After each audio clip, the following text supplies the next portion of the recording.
Bab 2885. Satu jalan. Ayah Ye. Mendengar hal ini, ekspresi Robin dan Shen Ming sama-sama terlihat aneh. Jelas sekali, Istana Raja Suci tidak bisa mengalahkan adik raja pengandal dukungan. Kali ini penguasa tiada batas berjalan ke samping, memandang pria di atas pilar batu di depannya, dengan tatapan mata yang rumit. Robin bertanya dengan lembut, apakah ini Kaisar Ye? Penguasa tiada batas mengangguk. Robin melirik Kaisar Ye, lalu berkata, di antara semua Kaisar Agung, dia adalah yang kedua setelah Kaisar Langit Kuno. Penguasa tiada batas berkata, ya. Saat itu, dia bertarung melawan 4 Raja Suci sendirian dengan seimbang. Harus dikatakan, sangat luar biasa. Sayangnya, saat berbicara, dia menggelengkan kepala dan menghela nafas. Robin berkata dengan sungguh-sungguh, dia tertinggal di sini karena dia mengambil mayat Kaisar Langit Kuno. Penguasa tiada batas mengangguk, ya. Kaisar Langit Kuno berbeda dengan Kaisar Agung lainnya. Jenazahnya tidak boleh tinggal di sini. Kalau jenazahnya dibiarkan di sini, maka akan menjadi sebuah penghinaan. Karena yang mengalahkannya bukan Istana Raja Suci. Kalau benar Istana Raja Suci yang mengalahkannya, Kaisar Ye pasti tidak akan berjuang untuk mengambil kembali jenazahnya. Robin sedikit penasaran, lalu siapa yang memukulinya sampai mati? Setelah hening beberapa saat, penguasa tiada batas berkata, dia kurang beruntung. Robin. Penguasa tiada batas menggelengkan kepalanya, ayo pergi. Bawa kalian pergi ke alam semesta dimensional 9. Setelah itu, dia berjalan menuju kejauhan. Di tempat, Shen Ming tiba-tiba berkata, Biksu, kenapa penguasa tiada batas mengajak kita berkeliling? Robin mengatupkan kedua tangannya, karena dulu kita melihat dia melarikan diri. Dia membawa kami kemana-mana sambil pamer, agar kita tahu bahwa dia sangat kuat. Alasan kenapa dia melarikan diri, dia mundur secara strategis, benar kan? Setelah hening beberapa saat, Shen Ming berkata, ini agak sulit dipercaya. Robin melirik Shen Ming, jika tidak mengajak kita untuk pamer, lalu menurutmu kenapa dia membawa kita? Shen Ming. Segera, mereka bertiga menghilang di dataran tandus kuno. Karena bantuan keluarga Qin, Quincy segera mengirim orang masuk ke dalam wilayah dan membuka Akademi Guanxuan dan Paviliun Xianbao di dalam wilayah. Dan karena Mile, 10 kekuatan utama di tandus kuno semuanya memberi wajah dan beberapa kekuatan bahkan menunjukkan sikap baik secara langsung. Hal ini membuat Quincy melakukan segalanya dengan sangat lancar. Dan Mile sedang berlatih. Tujuannya adalah alam cross. Kekurangan terbesarnya saat ini adalah tingkatan alamnya yang rendah. Dengan adanya token dimensional yang dipersembahkan oleh klan Xiao, dia dapat dengan mudah memasuki alam semesta dimensional, lalu menyerap kekuatan dimensional dari alam semesta dimensional. Di alam semesta dimensional, Mile dengan gila-gilaan menyerap kekuatan dimensional untuk memperkuat dirinya. Selama ini, dia telah berlatih dengan gila-gilaan. Setelah melihat kekuatan mengerikan dari Esther Lu, dia masih merasakan bahaya. Sedangkan Quincy, dia sama sekali tidak menganggap Quincy sebagai orang yang sama. Saat orang ini bertarung, ada banyak sekali orang yang bekerja di belakangnya. Apakah kamu pikir kamu sedang melawan satu orang? Tidak. Kamu sedang bertarung dengan tim. Saat Mile berlatih, Quincy juga giat mengembangkan Akademi Guanxuan dan Paviliun Xianbao. Selain itu, dia juga giat mengembangkan teknologinya sendiri. Dia memiliki sekelompok peneliti ilmiah yang sangat luar biasa. Orang-orang ini semuanya adalah kultivator ilmiah terbaik saat ini dan mereka semua tergila-gila dengan terobosan teknologi saat ini. Ada uang, ada orang. Kekuatan Quincy juga meningkat. Yang penting adalah Quincy menyebarkan semua jenis bom misterius di tandus kuno dan tidak ada yang tahu apa yang akan dia lakukan. Alam semesta dimensional. Miley yang telah berlatih entah berapa lama, tiba-tiba membuka matanya. Saat dia membuka matanya, aura menakutkan tiba-tiba menyebar dari tubuhnya.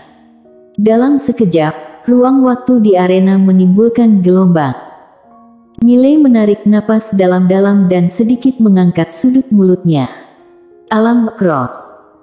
Dengan bantuan Raja Kristal dan token dimensional, dia mencapai alam Cross dengan sangat mudah. Bukan hanya itu, sebelumnya ilmu pedangnya juga mengalami terobosan, sehingga dia sekarang merupakan terobosan ganda tingkatan alam dan ilmu pedang. Master Alam Cross ada di depannya, benar-benar tidak ada apa-apanya. Saat ini, Quincy muncul di sebelah Miley. Hari ini, Quincy berganti pakaian menjadi gaun panjang seputih salju, dia terlihat sangat mirip dengan peri. Quincy tersenyum dan berkata, "Sudah terobos." Miley mengangguk, "Benar, Alam Cross." Quincy tersenyum, "Aku masih membutuhkan bantuanmu." Miley mengangguk, "Katakan." Quincy berkata dengan suara dalam, "Pedang biru gaib." Miley sedikit tertegun, lalu berkata, "Kamu perlu menggunakan pedang biru gaib." Quincy mengangguk, "Perlu." Sambil mengatakan itu, dia melihat sekeliling lalu berkata, "Aku perlu membuka batasan ruang waktu antara alam semesta paralel dan alam semesta dimensional." Mendengar ini, Miley tercengang dan berkata, "Buka lorong kedua dunia." Quincy mengangguk, "Kita harus bersiap menghadapi hari hujan. Karena ada batas penghalang ruang waktu antara alam semesta paralel dan alam semesta dimensional. Jika kita benar-benar bertarung dengan alam semesta dimensional, peluru dewa kita tidak akan mampu mencapai alam semesta dimensional dengan cepat dan kalaupun datang, akan terhalang oleh pembatas ruang waktu, dan itu akan melemahkan kekuatan peluru dewa kita. Oleh karena itu, aku perlu membangun lorong teleportasi antara alam semesta dimensional dengan alam semesta paralel untuk memastikan peluru dewaku dapat memasuki alam semesta dimensional secepat mungkin." Miley. Quincy tersenyum dan berkata, "Pedang biru gaibmu tidak hanya bisa mengabaikan ruang waktu alam semesta paralel, tetapi juga ruang waktu alam semesta dimensional. Oleh karena itu, aku perlu menggunakan pedangmu." Miley mengangguk dan menyerahkan pedang biru gaib langsung kepada Quincy. Setelah Quincy mengambil pedangnya, dia berkata, "Satu hal lagi, aku ingin menggunakan menara kecilmu, aku ingin peneliti ilmiahku masuk ke menara kecilmu. Karena di luar, waktunya tidak cukup. Aku ingin membangun pabrik militer yang besar di menara kecilmu. Tidak hanya itu, aku juga ingin memasang peluru dewa kehancuran di menara kecilmu." Setelah mengatakan itu, dia mengulurkan tangannya lagi. Miley menggeleng dan tersenyum, wanita kaya ini tidak segan sama sekali. Tentu saja, dia tidak menolak dan menyerahkan menara kecil langsung ke Quincy. Quincy tersenyum dan berkata, "Aku pada dasarnya sudah membangun formasi teleportasi di tandus kuno, sekarang sudah bisa memberi kita keuntungan setiap hari, hehe." Miley sedikit terkejut, begitu cepat. Quincy tersenyum dan berkata, "Inilah kekuatan modal." Miley. Quincy melanjutkan, "Kamu terus berlatih. Aku pergi sibuk." Setelah mengatakan itu, dia menyimpan menara kecil dan pedang biru gaib, lalu berbalik dan menghilang di kejauhan. Di tempat itu, Miley menggelengkan kepalanya dan tersenyum, pedang biru gaib dan menara kecil telah hilang. Miley hendak pergi, saat ini seorang wanita tiba-tiba muncul di kejauhan. Melihat pengunjung itu, Miley tercengang. Orang yang datang tak lain adalah Frena Si dari klan Si. Frena Si tersenyum, "Tuan Muda Ye, kita bertemu lagi." Mile tersenyum dan berkata, Nona Frena datang menemui aku, ada apa? Frena memutar bola matanya. Frena sih, aku tidak boleh datang mencarimu jika tidak ada urusan. Mile tertawa, tentu saja boleh. Frena sih berkata dengan serius, aku dengar kamu membuka akademi di wilayah dalam. Mile mengangguk, ya. Frena sih tersenyum dan berkata, aku sudah menyelidiki akademimu sebelumnya. Akademimu mengutamakan pembelajaran kan? Mile mengangguk. Tandus kuno berbeda dengan dunia lain, tentu saja dia tidak bisa langsung mengatakan ingin mengubah alam semesta atau menegakkan ketertiban begitu dia datang. Tempat ini membutuhkan waktu, pelan-pelan, biarkan berjalan perlahan. Dan sekarang, Akademi Guanxuan membutuhkan kerjasama dan bantuan dari 10 kekuatan besar. Kalau tidak, jika orang ini dan orang itu datang membuat masalah setiap hari, pasti akan sangat memusingkan. Oleh karena itu, dia kini juga berharap dapat menjalin hubungan baik dengan 10 kekuatan besar. 10 kekuatan besar tersebut mengakar kuat di Tandus kuno. Jika mendukung Akademi Guanxuan, ini akan sangat bermanfaat bagi perkembangan Akademi Guanxuan. Frena sih menambahkan, aku telah menemukan sekelompok orang terpelajar untukmu. Mereka semua berdedikasi untuk belajar. Aku telah mengirim mereka ke Akademi Guanxuan di wilayah dalam. Mendengar ini, Mile tertegun, lalu berkata dengan cepat, terima kasih. Frena sih tersenyum dan berkata, selain itu, aku punya permintaan kecil, aku harap kamu setuju. Mile tersenyum dan berkata, katakan saja. Frena sih berkata dengan serius, aku harap beberapa orang dari klan aku dapat bergabung dengan Akademi Guanxuan dan belajar di akademi. Mile secara alami memahami apa yang dimaksud pihak lain, dan segera tersenyum dan berkata, tentu saja boleh. Tapi harus mematuhi disiplin. Frena sih tersenyum dan berkata, jangan khawatir, mereka semua akan patuh. Mile mengangguk, baguslah. Tampak jelas, klan Si ingin berkontak dengan Akademi Guanxuan, tentu saja ini bukan hal yang buruk bagi Akademi Guanxuan. Tujuannya adalah menaklukkan seluruh tandus kuno, bukan hanya kekuatan tertentu. Frena sih tersenyum dan berkata, kamu ingin mengembangkan akademi ini sampai seberapa besar? Mile berpikir sejenak lalu berkata, semakin besar, semakin bagus.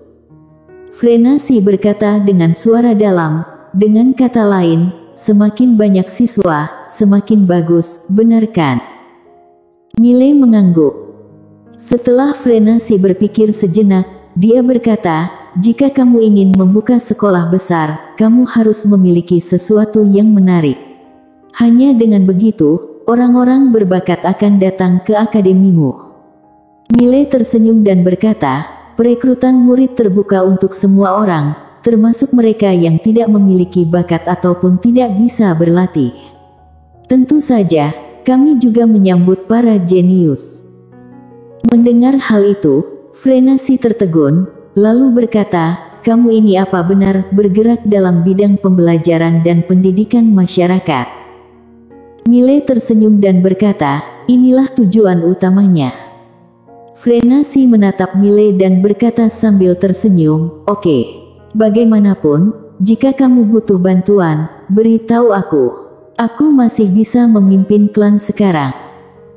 Mile tersenyum dan berkata, kalau begitu aku berterima kasih kepada Nona Frena sih lebih dulu. Frena sih tersenyum, kamu terlalu sopan. Ngomong-ngomong, satu hal lagi.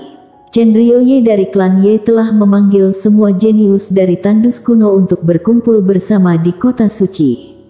Apakah kamu akan pergi?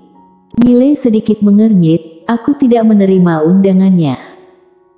Frena sih tersenyum dan berkata, dia tidak mengundang siapapun secara individu, tetapi langsung mengundang semua orang yang menganggap dirinya jenius atau monster. Kamu boleh pergi ke kota suci. Aku pikir itu mungkin karena alam semesta dimensional, karena monster-monster jenius di alam semesta dimensional telah bersatu, maka alam semesta paralel kita mungkin juga perlu bersatu. Miley berpikir sejenak, lalu mengangguk, pergi. Frenasi sedikit mengangkat sudut mulutnya, kalau begitu ayo pergi bersama. Kebetulan satu jalan. Miley bersambung.